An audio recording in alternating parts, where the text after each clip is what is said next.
प्यारे बच्चों नमस्ते, स्वागत है आप सभी लोगों का हमारे इस प्यारे से यूट्यूब चैनल में। तो देखिए दोस्तों, हम लोग सॉल्व कर रहे हैं प्रैक्टिस सेट 2.6 के क्वेश्चंस को और अभी तक हमारे 7 क्वेश्चंस कंप्लीट हो चुके हैं और आज हम करने वाले हैं क्वेश्चन नंबर 8, 9 और 10। ठीक है, तो चलिए फिर इस वीडियो को हम स्टार्ट करते हैं। यहाँ पर देख लो, ये है हमारा लेक्चर नंबर 14। इसके पहले हमारे 30 लेक्चर्स कंप्लीट हो चुके हैं, तो पिछले वीडियोस को अगर आप देखना चाहते हैं तो प्लेलिस्ट में जाकर के देख सकते हैं। ठीक है, आइए शुरू करें।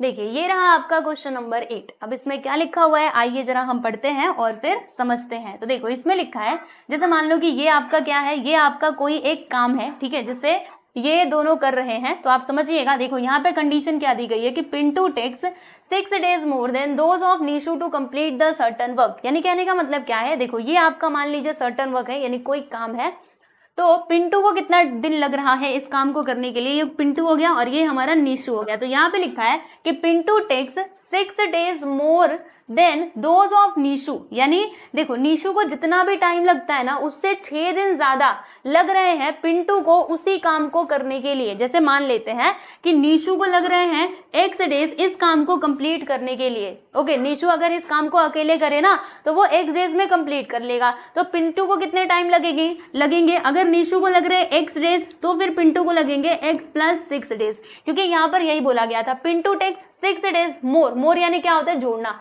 ठीक है, किसमें जोड़ेंगे? तो निशु को जितने दिन लग रहे हैं ना उस काम को कंप्लीट होने के लिए, उसमें हम 6 को जोड़ देंगे। ठीक है, तो ये हो गया निशु का काम। मतलब निशु कितने दिन में ये काम कर रहा है? x days में। पिंटू कितने दिन में कर रहा है भाई? वो x + 6 days में कर रहा है। यानी कि जो पिंटू है ना वो थोड़ा स्लो है और निशु जल्दी जल्दी काम को खत्म कर लेता है। ठीक है, ओके। अब देखो आगे क्या लिखा है, सुनते रहना। If they work together they finish it in 4 days। यानी कि अगर ये दोनों मिलकर के एक साथ काम करते हैं तो उस काम को वो कंप्लीट कर लेते हैं 4 दिन में। यानी जब दोनों मिलकर के करेंगे ना एक साथ, यानी पिंटू भी आ जाएगा और ये जो है निशु, ठीक है, ये दोनों जब एक साथ आ जाते हैं, यानी इस प्रकार से मान लीजिए निशु को लग रहे हैं x days और ये जो पिंटू है ना, पिंटू को कितना x + 6 days लग रहे हैं। तो अगर ये दोनों पिंटू और निशु दोनों मिलकर के इसी काम को करेंगे, इसी सेम काम को, तो ये 4 दिन के अंदर अंदर इनका जो काम है ना वो कंप्लीट हो जाएगा। ठीक है, फिर आगे देखो क्या लिखा है। आगे हमें क्या निकालना है कि how many days would it take to complete the work if they work alone. यानी कि अगर दोनों अकेले अकेले काम करते, जैसे पिंटू अकेले काम कर रहा है और निशु अपना अकेले काम कर रहा है, तो आप बताओ कि दोनों ना कितने दिन में मतलब उस काम को कंप्लीट करेंगे। जैसे पिंटू कितने दिन में इसी काम को कंप्लीट कर सकता है और ये जो निशु है ना वो यही काम करने के लिए कितना दिन लेगा। ठीक है, आपको ये बताना है, दोनों का दिन बताना है कि कितने दिन में ये दोनों काम को कंप्लीट करेंगे। यानी हमें क्या निकालना है, ये जो आपको ये x दिखाई दे रहा है ना, इसका वैल्यू हमें निकालना होगा। ठीक है, कैसे निकालेंगे मैं आपको बताती हूँ। देखो, अब ये क्वेश्चन कैसे सॉल्व होगा आपको समझना पड़ेगा अच्छे से। तो पहले तो हम ये x और ये x + 6 अज्यूम कर लेते हैं। तो क्या लिखेंगे कि जो निशु है ना, इसको उस काम को करने के लिए कितना दिन लगता है? x days लगते हैं। तो देखो यहाँ पे आप ऐसे करके लिख लेना कि let Nishu takes x days to complete the work alone. यानी अगर वो अकेले काम करता है तो उस काम को वो कितने दिन में कंप्लीट कर लेगा?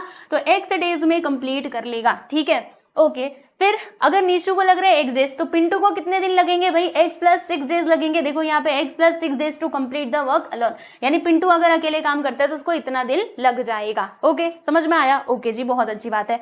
अब सुनो बच्चे लोग ध्यान से, देखो अगर ये दोनों एक साथ मिलकर के काम करेंगे तो इनको 4 दिन लगेगा काम करने के लिए, बराबर। 4 दिन में ये काम को कंप्लीट कर लेंगे ना। तो यहाँ पर हम वो वाला स्टेटमेंट लिख देते हैं कि इफ दे वर्क टुगेदर। रुकिए, आइए अच्छे से समझाती हूँ। इफ दे वर्क टुगेदर यानी अगर वो दोनों एक साथ मिलकर के काम करते हैं, if they work together they finished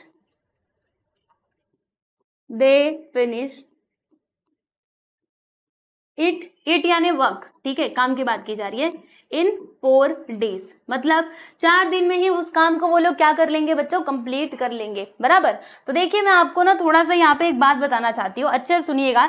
जैसे मान लो ना कि ये आपका पूरा काम है, ये जो आप देख रहे हो ना ये आपका क्या है? ये पूरा काम है। ठीक है, अब मान लीजिए कि इस काम को करने के लिए ये जो निशु है, निशु इसको लग रहे कितने? x days, बराबर है ना। तो एक दिन में वो कितना काम करेगा। मैंने आपसे क्या बोला, चलो ये एक्स को बाद में लेते हैं, पहले आप ये देखो पिंटू और ये निशु मिल करके इस काम को कंप्लीट करते हैं कितने दिन में, ये आपका पूरा काम है तो 4 दिन में इसको कंप्लीट करते हैं, बराबर। तो अब आप ये बताइए कि एक दिन में ये दोनों मिलकर के कितना काम करेंगे। और याद रखना इक्वली काम कर रहे हैं, जैसे आज जितना दिन का मतलब आज जितना काम किया ना उतना ही अगले दिन भी करेंगे, उतना ही अगले दिन, मतलब 4 दिनों तक लगातार वो उतना ही काम करेंगे, यानी काम की जो मात्रा है ना वो क्या है, सेम है, ठीक है।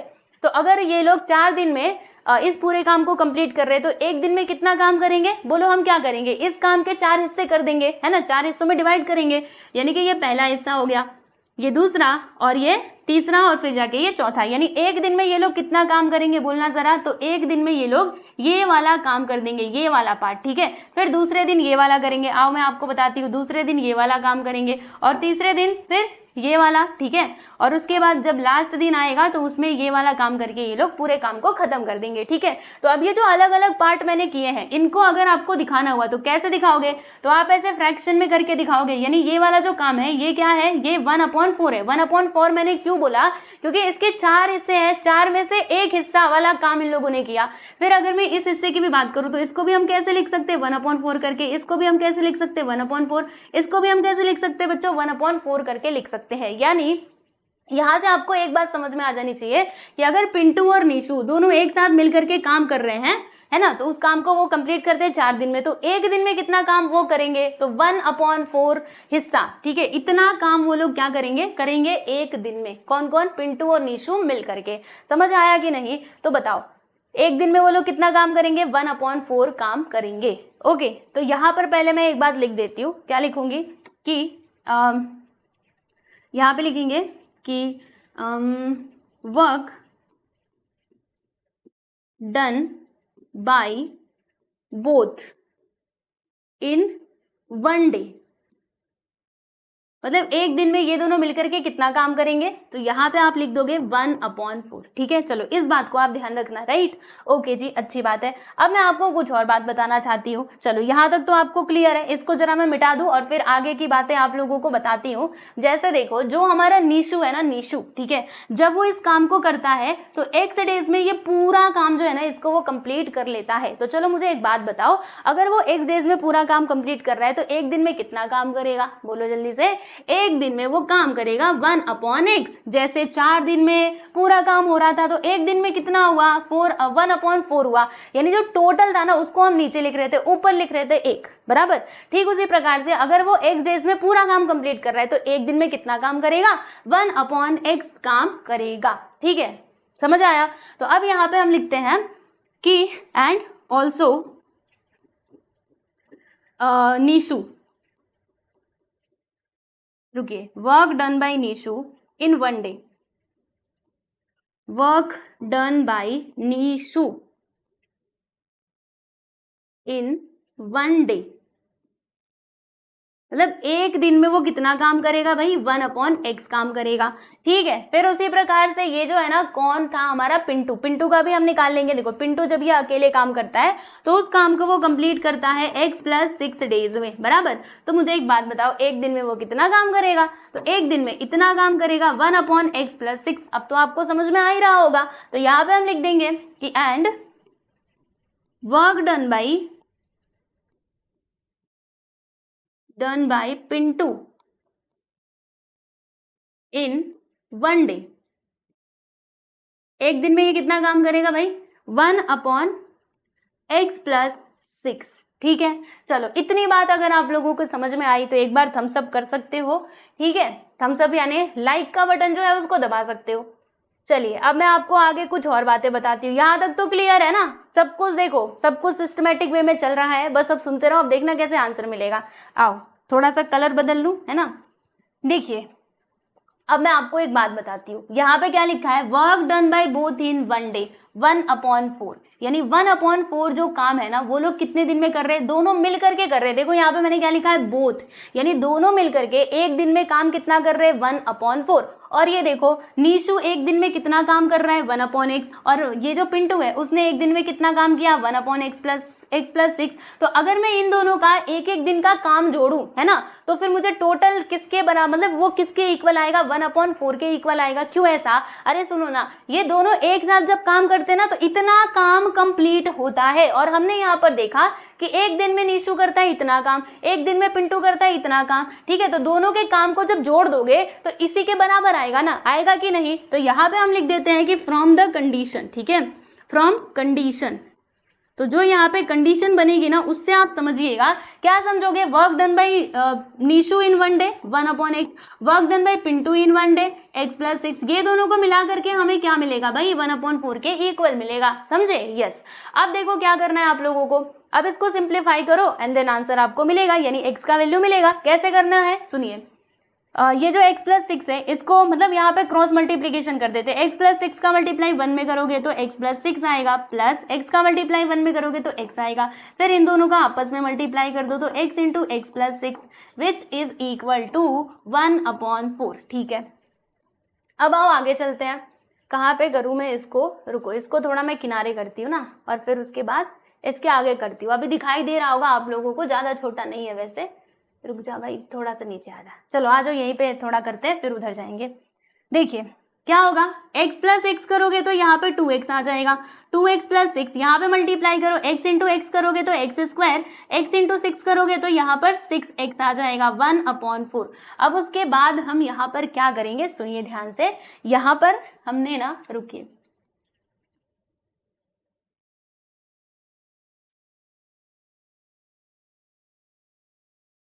चलिए इधर देखिए, ये 4 को मैंने कहा तो इधर चला जा, जब 4 इधर जाएगा तो मल्टीप्लाई हो जाएगा, तो यहाँ पर आएगा 4, फिर ब्रैकेट के अंदर 2x प्लस 6 आ जाएगा विच इज इक्वल टू, मैंने कहा तुम दोनों उधर जाओ, तो जब ये उधर जाएंगे तो x 1 के साथ मल्टीप्लाई हो जाएंगे, तो यहाँ पर आएगा एक्स स्क्वायर प्लस 6x, ठीक है।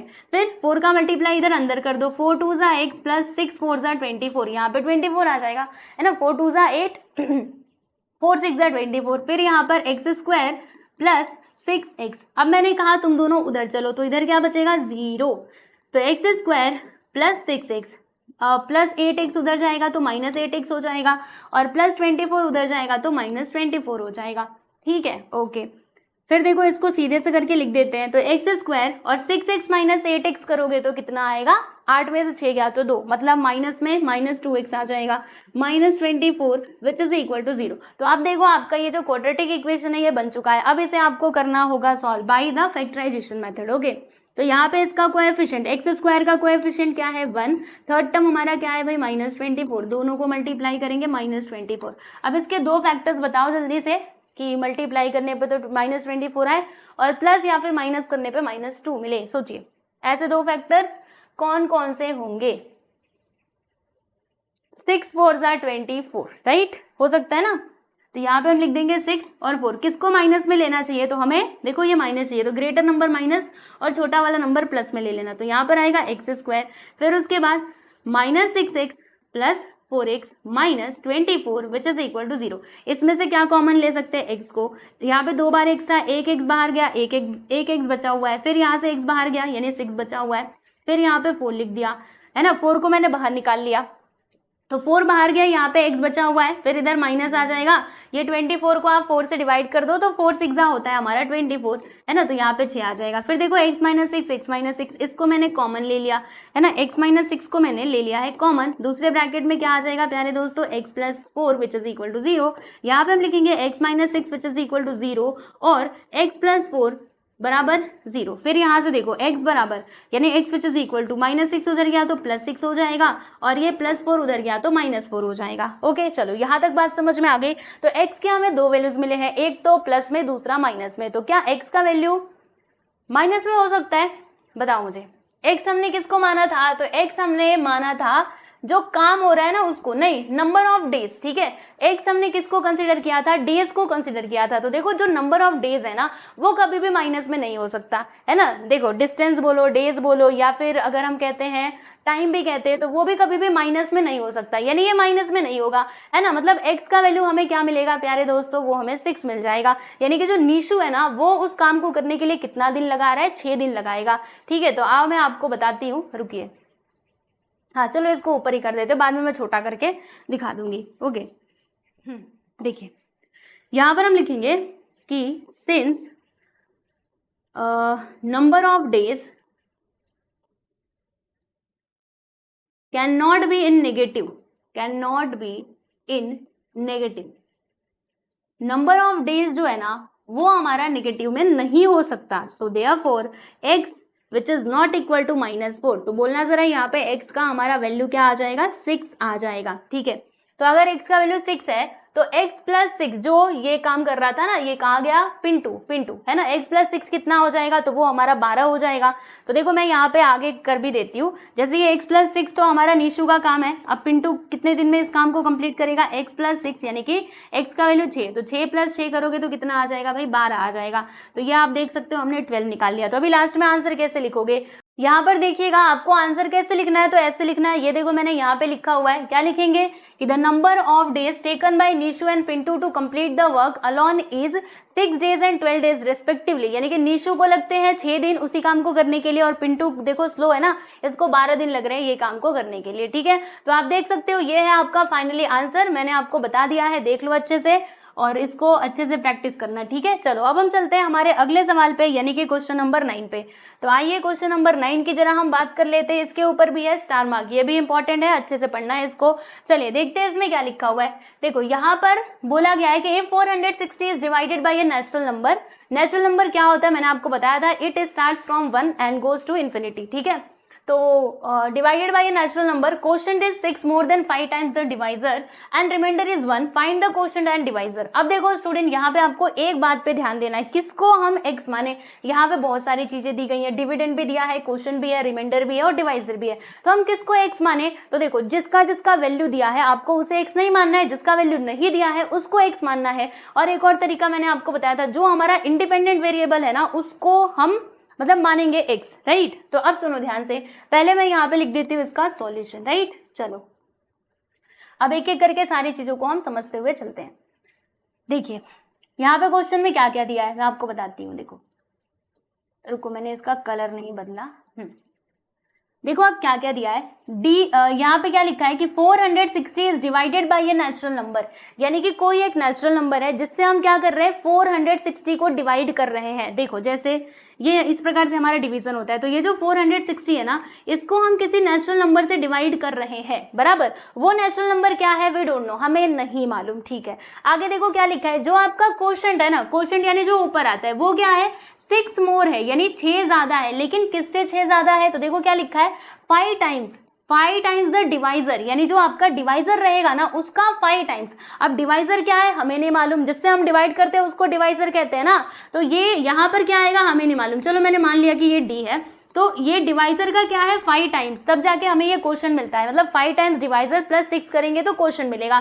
फिर यहाँ पे देखो रिमाइंडर, यानी जो नीचे आता है ना वो बोला गया है कितना है 1। ठीक है, तो फिर आपको क्या बताना है, क्वोशंट बताना है और जो हमारा डिवाइजर है वो हमें फाइंड करना है। ठीक है, तो देखो मैं आपको एक बात बताती हूँ, किसको हम x मानेंगे, तो सुनो ध्यान से, ये जो क्वोशंट है ना वो किसके ऊपर डिपेंडेंट है, हमारे डिवाइजर के ऊपर डिपेंडेंट है। तो अगर मैंने डिवाइजर को x माना तो क्वोशंट क्या हो जाएगा, 5x + 6 हो जाएगा, है ना। यानी यहाँ से आपको एक बात कंफर्म हो जानी चाहिए कि हम किसको मानने वाले, किसको कंसीडर करने वाले, डिवाइजर जो है ना उसको हम एक कंसीडर करने वाले हैं। ठीक है, तो यहाँ पे हम लिखेंगे कि let the divisor be x। ठीक है, चलो भाई डिवाइजर को हमने x मान लिया। ओके, अब देखिएगा यहाँ पर क्वेश्चन में डिविडेंड वगैरह दिया गया है, मैं जरा लिखती हूँ। डिविडेंड क्या होता है, जिसको हम डिवाइड करते हैं ना उसको डिविडेंड कहा जाता है। Dividend is given to you 460 and जो हमारा क्वोशंट है, क्वोशंट बोलो कितना हो जाएगा, अगर हमारा डिवाइजर है, कितना है डिवाइजर x, तो क्वोशंट कितना होगा, यहाँ पे लिखा था 5 टाइम्स और 6 मोर, यानी कि 5x + 6, बराबर। ओके जी, फिर उसके बाद इसमें रिमाइंडर भी दिया गया है हमारे क्वेश्चन में, remainder is given to you 1। ठीक है, तो ये सब कुछ गिवन है, यहाँ पे हम लिख देते हैं it is given in the question, हमने अपने मन से नहीं लिखा।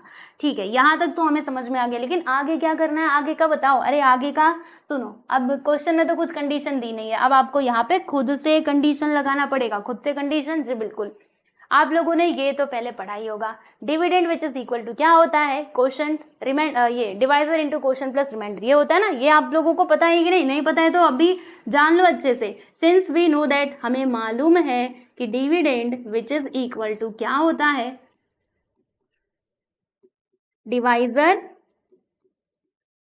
Into quotient plus reminder.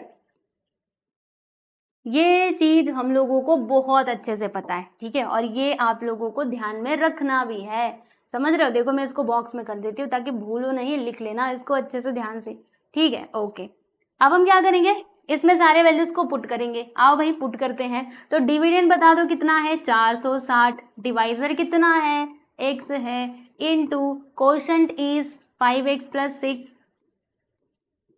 And the remainder is 1। अब इसको सॉल्व करो जल्दी से। आओ यहाँ पे लिखेंगे 460 which is equal to x का मल्टीप्लाई अंदर करो, और x इंटू 5x करेंगे तो यहाँ पे x स्क्वायर आएगा, x इंटू 6 करेंगे तो 6x आएगा प्लस 1। ओके जी, फिर क्या करें, फिर ये 460 को मैंने कहा तो उधर जा, तो यहाँ पे 0 आएगा, फिर इधर 5x square plus 6x plus 1, जब ये उधर जाएगा तो यहाँ पे हो जाएगा माइनस 460। ओके, फिर माइनस करेंगे और क्या। आइए इसको थोड़ा सीधा से करके लिखते हैं। तो यहाँ पर आ जाएगा हमारा 5x का स्क्वायर प्लस 6x, माइनस करो तो 460 माइनस 1 करेंगे तो 459 आ जाएगा। माइनस में आएगा ना, क्यों माइनस में आएगा, क्योंकि ग्रेटर नंबर का साइन भाई माइनस है, विच इज इक्वल टू 0। तो यहाँ पे आप देख सकते हो आपको ये क्वाड्रेटिक इक्वेशन मिल चुका है, राइट। ओके, अब इस क्वाड्रेटिक इक्वेशन को आप लोगों को करना है सॉल्व। तो क्वाड्रेटिक इक्वेशन को सॉल्व करने के वैसे तो हमारे पास मेथड है 3। अब तीनों में से कौन सा मेथड लगाया जाए, लग रहा होगा कि फैक्टराइजेशन मेथड लगा दे। ओके, फैक्टराइजेशन मेथड भी लगा सकते हो, कोई प्रॉब्लम नहीं है वैसे। लेकिन ये देखो ये कितना बड़ा नंबर है, अगर 5 से मल्टीप्लाई करेंगे कुछ और बड़ा नंबर आ जाएगा, फिर इसके फैक्टर्स निकालना थोड़ा सा कठिन हो जाएगा। इसीलिए मैं क्या सोच रही थी ना, इसको हम सॉल्व करते हैं बाय फॉर्मूला मेथड, ठीक है। फॉर्मूला मेथड से ये ज्यादा आसान पड़ेगा। ओके, तो चलो फिर इसको हम फॉर्मूला मेथड से सॉल्व करते हैं। अब आ जाओ फॉर्मूला मेथड को याद करो, ठीक है। अभी तक बहुत आपने कर लिया फैक्टराइजेशन। बोलो क्या था हमारा equation, 5x square plus 6x minus 459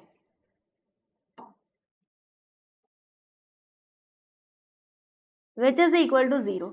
तो फॉर्मूला मेथड से सॉल्व करने के लिए पहले हमें बी स्क्वायर माइनस 4 से निकालना पड़ेगा, लेकिन उससे भी पहले इसको कंपेयर करना पड़ेगा ए बी सी के वैल्यूज के लिए। तो चलो हम इसको कंपेयर करते हैं, comparing with a x square plus b x plus c which is equal to 0। तो यहाँ से हमें a का वैल्यू कितना मिल जाएगा, 5 मिल जाएगा, एंड b का वैल्यू हमें 6 मिलेगा, और ये आपका c का वैल्यू मिल जाएगा माइनस 459। ठीक है भाई, चलो अब b स्क्वायर माइनस 4ac हम जल्दी से कैलकुलेट कर लेते हैं।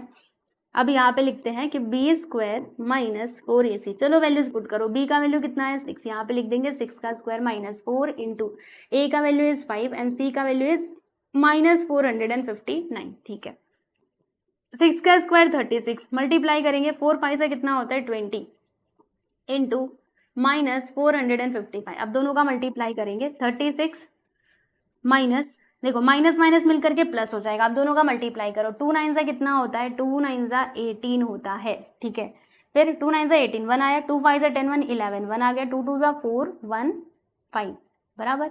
एक मिनट 2 4 से 8 1 9 9 से 18 आएगा। देखते एक बार, 2 9 से 18 1 आ गया, 2 5 से 10 11 1 आया, 2 4 से 8 1 9, और ये वाला 0 यहाँ पर, यानी कि 9180 आ गया। अब ये दोनों जुड़ जाएंगे, दोनों को जोड़ो तो ना हमें यहाँ पे b स्क्वायर माइनस 4ac से मिल जाएगा। बोलो कितना, यहाँ पे 6 8 9 10 11 का 1 आ गया, फिर 1 1 2, और इधर कितना आएगा 9 9216। ठीक है, b स्क्वायर माइनस 4ac हमें कितना मिलता है, अच्छे से देख लो 9216 मिलता है। ओके, चलो अब आगे चलते हैं। उसके बाद यहाँ पर हम लोग जो हमारा फॉर्मूला है ना हम उसका यूज करते हैं। तो यहाँ पर मैंने लिखा नाउ, हमारे पास फॉर्मूला क्या था, x which is equal to minus b plus minus square root b square minus 4ac upon में आता है प्यारे दोस्तों 2a। ठीक है, अब हम ना वैल्यू पुट करेंगे, आओ रखें वैल्यूज को जरा। तो यहाँ पे लिखा मैंने माइनस बी की जगह पे बोलो क्या लिखना होगा 6, तो यहाँ पर आ जाएगा -6 plus minus square root of b square minus 4ac, ये देखो हमें कितना मिला था 9216, लो भाई लिख दिया, अपॉन में क्या आएगा 2a, a का वैल्यू क्या है 5, तो ये हमें मिला। ठीक है, ओके चलो अब आगे चलते हैं। और अब हम क्या करेंगे सुनिए ध्यान से, यहाँ पर लिखा मैंने x, ठीक है, which is equal to -6 plus minus यहाँ पर क्या है स्क्वायर रूट 9216। अब ये जो 9216 है ना, इसका स्क्वायर रूट क्या होगा ये आप लोगों को फाइंड करना पड़ेगा। तो चलो भाई इसका अलग से कैलकुलेशन करें। देखो हमारे पास क्या है 9216, इसका हमें स्क्वायर रूट निकालना है। तो बच्चों स्क्वायर रूट कैसे निकाला जाता है बताइए, हम लोगों ने सीखा हुआ है ना पिछली क्लासेस में, तो आइए जल्दी से निकाल लेते हैं। देखिए 9216, अब इसको क्या करेंगे ना, इसके प्राइम फैक्टर्स निकालेंगे। ठीक है, ओके चलिए प्राइम फैक्टर्स निकालते हैं। तो ये 2 से भी कटेगा 4 से भी कटेगा, तो चलो क्यों ना हम बड़े नंबर से काटे, वैसे 2 से भी काट सकते हो लेकिन चलो 4 से करते हैं। ठीक है, तो 4 से कर देते हैं। 4 2 ज़ा 8, इसमें से 1 बचेगा, 4 3 ज़ा 12, फिर ये 2 नंबर एक साथ ले रहे हैं तो यहाँ पे 0 आ जाएगा, 4 4 ज़ा 16। समझ आया? डिवाइड करके देख लो, ये 9216 को 4 से डिवाइड करो, यही आपको मिलेगा। ठीक, चलो फिर से 4 से करते हैं। ये 4 से फिर से कटेगा क्योंकि लास्ट में 0 4 है। 4 5 ज़ा 20, इसमें 3 बचेगा तो 30 हो जाएगा, 4 7 ज़ा 28, फिर 2 बचेगा, 4 6 ज़ा 24, फिर ये 4 से जाएगा, जी बिल्कुल 4 से जाएगा क्योंकि ये दोनों ना 4 से कट सकते हैं। अगर लास्ट के 2 नंबर 4 से कटे ना तो समझो सारे के सारे नंबर्स 4 से कटेंगे, मतलब ये पूरा नंबर 4 से कटेगा। यहाँ पे 4 1 ज़ा 4, फिर 1 बचा, 4 4 ज़ा 16, 4 4 ज़ा 16, फिर ये 4 से कटेगा क्या, सोचने दो अच्छे से मुझे। 4 से ये भी कटेगा। 4 3 ज़ा 12, इसमें से बचेगा 2, 4 6 ज़ा 24, फिर ये 4 से कटेगा, जी बिल्कुल 4 से कटेगा, तो 4 9 ज़ा 36, फिर ये 3 से कटेगा, 3 3 ज़ा 9, और उसके बाद देखो 3 1 ज़ा 3, तो ये आ गए इसके प्राइम फैक्टर्स। ओके चलो इसके फैक्टर्स क्या क्या है मैं जरा इधर लिख देती हूँ। यहाँ पे है 4 इंटू 4, देखो 4 इंटू 4, फिर 4 इंटू 4, 4 कितने बार है देख लो, 1 2 3 4 5, 1 2 3 4, ये हो गया 5। ठीक है, 5 बार मैंने ये लिख दिया। फिर यहाँ पे 3 इंटू 3, ये हो गए ना इसके फैक्टर्स। अब हमें क्या करना है, जोड़ी बनानी है, जोड़ी। देखो स्क्वायर रूट निकालते टाइम पे हम जोड़ी बनाते हैं ना, तो ठीक उसी प्रकार से यहाँ पे हम जोड़ी बना लेंगे। देखो कैसे, 4 4 की जोड़ी बन गई, ये 4 की जोड़ी बन गई, फिर यहाँ पे ये 3 3 की जोड़ी बन गई, और 4 तो अकेला रह गया। अरे इसकी चिंता क्यों करते हो, ये 4 का स्क्वायर रूट हमें मालूम है 2 होता है, ये रूट के बाहर निकल सकता है। तो सुनो अब क्या होगा, ये 4 4 है ना, तो 4 को बाहर निकाल दिया। ठीक है, यहाँ पे भी जोड़ी बन रही थी तो बाहर निकलने के बाद 1 4 बचेगा। आप देखो 4 स्क्वायर रूट ऑफ 4 क्या होता है, 2 होता है, यहाँ पे लिख देंगे हम लोग 2, और 3 3 3 की जोड़ी बन रही थी, जब ये रूट के बाहर आएगा तो 3 हो जाएगा। अब इन सभी का मल्टीप्लाई करो और आपको स्क्वायर रूट मिल जाएगा, किसका, इसका। चलो करते हैं, 4 4 ज़ा 16, 16 2 ज़ा 32, 32 3 ज़ा, बोलो क्या होगा, 32 3 ज़ा, 32 3 ज़ा, यानी कि 96 आएगा, है ना। 32 3 ज़ा, रुको 32 3 ज़ा, अरे 3 से 3 2 ज़ा 6, 3 3 ज़ा 9, हाँ बिल्कुल मैंने सही कहा, कितना आएगा 96 आएगा। तो देखिएगा इसका स्क्वायर रूट हमें क्या मिलता है, 9216 का वो मिलता है हमें 96। तो मैं इधर क्या लिखूंगी, देखो प्लस माइनस, यहाँ पे आ जाएगा 96 और यहाँ पे अपॉन में क्या आएगा 2 5 ज़ा 10, तो यहाँ पर मैंने लिख दिया है प्यारे बच्चों 10। ठीक है, समझ आया कि नहीं, ये मैं PDF में ऐड करवा दूंगी, आप देख लेना, ठीक है ना, ऐड कर दूंगी उसमें। चलो अब क्या करें हम, अब क्योंकि हम जानते हैं यहाँ पे प्लस है माइनस है, तो एक बार प्लस लेकर के इसको सॉल्व करेंगे, एक बार माइनस लेकर के इसको सॉल्व करेंगे। तो देखिए यहाँ पे x which is equal to -6, अभी हम प्लस ले लेते हैं, प्लस 96 अपॉन 10, और अब माइनस ले लो, x which is equal to -6 minus 96 upon 10। ठीक है, अब क्या होगा सुनिए, x which is equal to -6 plus 96, तो 96 में 6 माइनस करेंगे तो यहाँ पे 90 आ जाएगा, अपॉन में 10। यहाँ पर क्या होगा, दोनों माइनस में दोनों जुड़ जाएंगे, 6 6 12 और 9 1 10, यानी कि 102 माइनस में आ जाएगा, माइनस में 102 आएगा, जी बिल्कुल, है ना।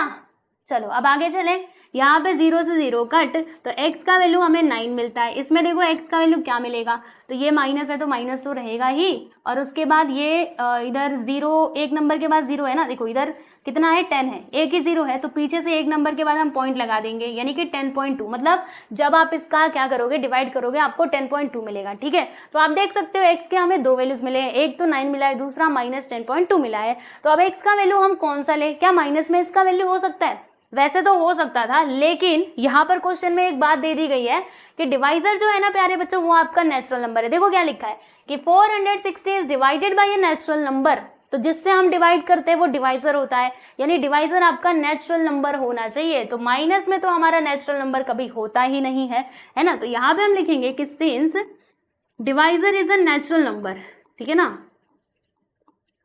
Divisor is a natural number, divisor क्या है हमारा, नेचुरल नंबर है, right. So therefore x can not be equal to minus 10.2, तो देयरफॉर x का वैल्यू हम क्या ले लेंगे, 9 ले लेंगे। तो आप देख सकते हो डिवाइजर हमने बता दिया विच इज 9। हमें क्या निकालना था, देख लो एक बार, हमें फाइंड करना था कोशेंट एंड डिवाइजर। तो डिवाइजर तो हमने बता दिया है, अब कोशेंट की बारी है। चलो यहाँ पे फाइनली हम लिख देते हैं कि देयरफॉर डिवाइजर, इसको हमने x माना था विच इज 9। फिर हम कोशेंट की बात कर लेते हैं, क्या था कोशेंट हमारा, ये देखो यहाँ पर कहाँ गया, देखो 5x प्लस 6, ठीक है। चलिए यहाँ पे लिखते हैं 5x प्लस 6, x का वैल्यू पुट करो, 5 इंटू 9 प्लस 6, 9 पाई से कितना होता है, तो 9 पाई से कितना होता है, 5 9 जा 45 है ना। तो यहाँ पर 45 प्लस 6 करोगे तो कितना आएगा, 6 5 11 और ये 5 यानी कि 51। तो देखो भाई ये हमारा है डिवाइजर और ये जो आप देख रहे हो ये है हमारा कोशेंट, और बस इस प्रकार से आप लोगों का ये जो क्वेश्चन है ये होता है समाप्त। देखिए क्वेश्चन नंबर 9 स्टार मार्क है इसके ऊपर, अच्छे से इसकी प्रैक्टिस कर लेना, आगे का ये और इसके आगे का ये आप लिख लेना। Okay 51 and 99 are the solution of the given question, right. चलिए आगे बढ़ते हैं। अब यहाँ पर एक एक्टिविटी बेस्ड क्वेश्चन दिया गया है, चलो ये ट्रेपेजियम के रिलेटेड, तो ट्रेपेजियम की प्रॉपर्टी पता है ना आप सभी लोगों को। ओके चलो ट्रेपेजियम की प्रॉपर्टी आपको पता है तो बस आंसर निकाल सकते हो। और एक और बात, जो हमारा ट्रेपेजियम होता है ना इसका एरिया निकालने का फॉर्मूला क्या होता है ये भी आपके दिमाग में होना चाहिए। तो आइए अब क्वेश्चन रीड करते हैं और फिर इसको समझते हैं। देखो इसमें लिखा है इन द एडजॉइनिंग फिगर, इस फिगर में आप देखिएगा quadrilateral ABCD is a trapezium, ABCD क्या है, ट्रेपेजियम है, और AB is parallel to DC, AB parallel है डीसी के, एंड इट्स एरिया मतलब ये जो आपका पूरा ट्रेपेजियम है ना इसका एरिया कितना दिया है भाई, ये दिया है हमारे पास 33 स्क्वायर सेंटीमीटर, ठीक है। From the information given in the figure, मतलब ये जो इन्फॉर्मेशन यहाँ पे फिगर में दी गई है हमें उसकी मदद से फाइंड करना है length of all sides of trapezium ABCD, मतलब ट्रेपेजियम एबीसीडी के जितने भी साइड्स है ना उन सभी का हमें लेंथ निकालना है। और ये सॉल्यूशन तो कुछ कुछ दिया गया है, कुछ ही हमें लिखना पड़ेगा, है ना। बस ये जो खाली बॉक्सेस है उन्हें फिल कर दो, आपका काम हो जाएगा। आओ अब मेरे साथ सॉल्व करने के लिए। देखो quadrilateral ABCD is a trapezium, okay. So यहाँ पे ए बी क्या हो जाएगा, पैरेलल होगा डीसी के, सीडी के, बराबर है ना, ये क्वेश्चन में दिया भी था, ठीक है। अब एरिया ऑफ ट्रेपेजियम, इसका फॉर्मूला क्या होता है, तो इसका फॉर्मूला ये होता है 1/2, फिर उसके बाद जो पैरेलल साइड्स रहते हैं ना उनका हम सम करते हैं, उनके लेंथ का सम करते हैं। देखो A B plus C D कर दिया, फिर मल्टीप्लाई करते किससे, हाइट ऑफ द ट्रेपेजियम। तो ट्रेपेजियम का हाइट क्या है, तो ये जो आप ए एम देख रहे हो ना प्यारे बच्चों ये आपका हाइट है। अच्छा मुझे कैसे समझ में आया कि ये हाइट है, देखो वो एकदम सीधा है और ये इससे पता चल रहा है, देखो यहाँ पे 90 डिग्री का एंगल बन रहा है। तो 90 डिग्री का एंगल कब बनता है, जब हाइट रहती है तभी। तो यहाँ पर क्या आ जाएगा, इसका हाइट यानी कि ए एम आ जाएगा। ओके भाई हमारा एक काम तो हुआ। फिर area of trapezium ABCD question में दिया है 33, तो यहाँ पर मैंने लिख दिया 33 विच इज इक्वल टू 1/2। फिर ए बी का लेंथ कितना है, x है। फिर ये जो सी डी है, सी डी का लेंथ 2x + 1, देखो यहाँ पे लिखा है 2x + 1, और ए एम का लेंथ कितना है, x - 4। तो यहाँ पर हम लिख देंगे प्यारे प्यारे बच्चों x - 4, ठीक है, समझ आया। चलिए आगे का देखिए, आगे इन लोगों ने क्या किया है, आगे मैं बताती हूँ क्या किया है, रुको। यहाँ पे तो डायरेक्टली इन लोगों ने किया है, बट डोंट वरी एक्सप्लेन कर रही हूँ, सुनो। ये ना हमें थोड़ा सा अच्छे से करना पड़ेगा। तो चलो मैं दूसरे पेज पे आपको सॉल्व करके दिखाती हूँ, फिर बताऊंगी कि यहाँ पर क्या आएगा। ये जो है ना पूरा हम इसको इधर लेकर के चलते हैं और सॉल्व करते हैं। 33 विच इज इक्वल टू 1/2, फिर ब्रैकेट के अंदर देखिए यहाँ पर क्या है, आप लोग देख सकते हो x plus 2x plus 1, x plus 2x plus 1 into x minus 4। ठीक है, चलो अब हम इसको सॉल्व करते हैं। तो देखिएगा यहाँ पर क्या आएगा, 2 जो ये आपको दिखाई दे रहा है इसको मैंने बोला तू इधर चल, जब ये इधर आएगा तो इसके साथ आकर के मल्टीप्लाई हो जाएगा, 1 का मल्टीप्लाई इसमें करोगे तो वही आएगा। यहाँ पर देखिए क्या होगा, x प्लस 2x करोगे तो यहाँ पे 3x आएगा प्लस 1, फिर दूसरे वाले ब्रैकेट में x माइनस 4 ऐसे करके आ जाएगा। ठीक है, ओके। फिर इन दोनों का मल्टीप्लाई कर दीजिए आप लोग, रुकिए 1 मिनट, इन दोनों का यहाँ पर क्या आएगा मैं आपको बता देती हूँ। यहाँ पर ना 66 आएगा, ठीक है ना, ये 2 इधर जाकर के मल्टीप्लाई हो गया तो यहाँ पे 66 आ जाएगा। और 3x प्लस 1 ये कैसे आया, देखो x plus 2x 3x plus 1 और यहाँ पे x माइनस 4। अब इन दोनों का मल्टीप्लाई हम यहाँ पर कर रहे हैं, आप देखते रहो। मल्टीप्लाई किया तो 66, 2 3 6, 2 3 6। अब ध्यान से देखना अच्छे से, 3x का मल्टीप्लाई पहले इन दोनों टर्म्स में करेंगे, फिर 1 का मल्टीप्लाई भी दोनों टर्म्स में करेंगे। 3x इंटू एक्स करोगे तो 3x स्क्वायर, 3x इंटू 4 करोगे 3 4 12, फिर यहाँ पे x आ जाएगा। 1 का मल्टीप्लाई x में करोगे तो x आएगा, और 1 का मल्टीप्लाई 4 में करोगे -4 आएगा। ठीक है, ओके। अब क्या करें, सुनो हम एक काम करते हैं, 66 को कहते तो उधर चल, इधर बचेगा 0, फिर इधर 3x square -12x plus x, बोलो क्या आएगा, -12x प्लस x। तो आंसर यहाँ पर आ जाएगा -11x। क्यों, 12 में से 1 गया तो 11 ही आएगा, और ग्रेटर नंबर का साइन माइनस है इसलिए माइनस में आ जाएगा। फिर -4, 66 उधर जाएगा तो ये भी माइनस में हो जाएगा। यानी कि फाइनली हमें इक्वेशन यहाँ से क्या मिलेगा, 3x स्क्वायर -11x, और यहाँ पे देखो दोनों जुड़ जाएंगे ना, दोनों माइनस में है तो -70 विच इज इक्वल टू 0। तो ये मिलेगा हमारा फाइनली इक्वेशन। ठीक है, क्वाड्रेटिक इक्वेशन। तो देखो यहाँ पे हम क्वाड्रेटिक इक्वेशन पहले लिख देते हैं। यहाँ पे 3x स्क्वायर और ये प्लस नहीं बच्चे माइनस होगा, मैं जरा इसको माइनस कर दूं, आओ आओ आओ आओ जल्दी से आओ, और इसको कर देते हैं हम लोग माइनस। ठीक है, तो यहाँ पर क्या था आप देख लो, यहाँ पर था हमारा 11x -70, तो इस वाले ब्रैकेट में 11x आएगा, यहाँ पे आ जाएगा 70 विच इज इक्वल टू 0। तो ये हो गया प्यारे दोस्तों आप लोगों का क्वाड्रेटिक इक्वेशन। अब इसे हमें करना होगा सॉल्व। तो कौन से मेथड से किया जाए, चलो हम करते हैं हमारे वही पुराना वाला फैक्टराइजेशन मेथड से। यहाँ पे देखिएगा x स्क्वायर का कोएफिशिएंट इज 3, तो यहाँ पे लिखेंगे 3 एंड 70, ये तो थर्ड टर्म हमारा -70 है ही, -70 बराबर, दोनों का मल्टीप्लाई करेंगे, 7 3 21, यहाँ पे 210 आ जाएगा। अब 210 के ऐसे फैक्टर्स बताओ, मल्टीप्लाई करने पे तो हमें मिलना चाहिए 210, प्लस या माइनस करने पे -11। तो सोचिए ऐसे दो फैक्टर्स कौन से हो सकते हैं, सोचो, अभी आपको याद आ ही जाएगा। हाँ, मुझे ना कुछ याद आ रहा है। अगर मैं 210 चाहिए ना, 7 और 3, हाँ बिल्कुल यही तो होगा। देखो यहाँ पे 7 70 और 1 मिनट हमें चाहिए 11, ये नहीं हो सकता है ना, 70 और 3 लेंगे तो कहाँ, नहीं होने वाला। सोचो और किसी टेबल में 210 आता है क्या, 7 3 21, रुकिए मुझे सोचने दीजिए, 210 के ऐसे कौन से फैक्टर हो सकते हैं मल्टीप्लाई करने पे। अच्छा ये भी मिलना चाहिए ना, तो यहाँ पर अगर मैं 21 ले लूँ और फिर ये 10 ले लूँ, है ना, तो 21 और 10, बिल्कुल ये हो सकता है, 21 और 10 हो सकता है ना, क्योंकि देखो 21 इंटू 10 करेंगे 210 आएगा, और अगर मैं 21 में से 10 को माइनस करूंगी तो 11 आ जाएगा। हमें क्या चाहिए, -11, तो ये माइनस में होगा, ये प्लस में होगा, मिल गए ना फैक्टर्स। अब आओ यहाँ पर देखो 3x स्क्वायर माइनस क्या लिखेंगे, 21x plus 10x -70 which is equal to 0। ठीक है, तो यहाँ पर हमें भरना था क्या, नहीं, यहाँ पे इन लोगों ने डायरेक्टली लिखा हुआ है, तो चलो भाई हम डायरेक्टली लिखेंगे, है ना। बताओ इसमें से हम क्या कॉमन ले सकते हैं, तो इसमें से हम 3x को बाहर निकाल सकते हैं, क्योंकि 3 का मल्टीपल होता है ना हमारा 21, 3 के टेबल में 21 आता है। ठीक है, और x दोनों में तो बाहर ले लिया मैंने। यहाँ पे क्या बचेगा, 3 बाहर जा चुका है, 1x बाहर जा चुका है, 1x बचेगा। 3 7 से कितना होता है, 21 होता है, यानी कि यहाँ पे 7 आ जाएगा। फिर इसमें से हम क्या बाहर ले सकते हैं, 10 को बाहर ले सकते हैं। ब्रैकेट के अंदर क्या आएगा, x माइनस, इसको इससे कैंसिल करो, मतलब 70 को 10 से डिवाइड करो तो 7 आएगा, which is equal to 0। Okay, तो यहाँ पर आया x -7। अब आइए जरा इस बॉक्स को हम भर देते हैं।